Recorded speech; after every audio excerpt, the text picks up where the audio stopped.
السلام علیکم ورحمۃ اللہ وبرکاتہ۔ بسم اللہ الرحمن الرحیم، الحمد للہ والصلاة والسلام علی رسول اللہ وعلی آلہ وصحبہ ومن والہ۔ دوستو، ہم شروع کرتے ہیں عربک لرننگ کورس۔ اس کورس میں ہم بنیادی اصول و قواعد کی روشنی میں عربی پڑھنا لکھنا سیکھیں گے اور چھوٹے چھوٹے جملوں کی مدد سے عربی سے اردو میں اور اردو سے عربی میں ترجمہ کرنے کا طریقہ سیکھیں گے۔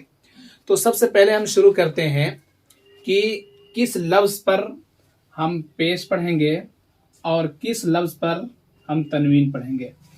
جو موانع تنوین ہیں ہم ان سب کا ذکر نہیں کریں گے، چونکہ ہماری شروعات ہے تو ہم اسی حساب سے ہم آگے دھیرے دھیرے ہم بڑھنے کی کوشش کریں گے۔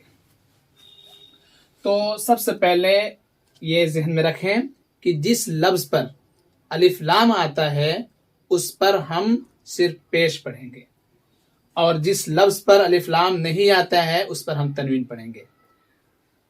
جیسے سقفن، اس پر الف لام نہیں ہے، یہ ہمارا الف لام ہے، اس پر الف لام نہیں ہے تو ہم تنوین کے ساتھ پڑھیں گے۔ اسی طریقے سے رفن،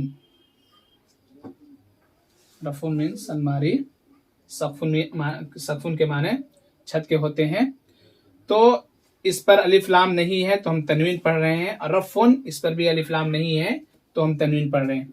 جیسے ہم اس لفظ پر الف لام داخل کر دیں گے ویسے ہی ہم اس پر پیش لے کر کے آئیں گے۔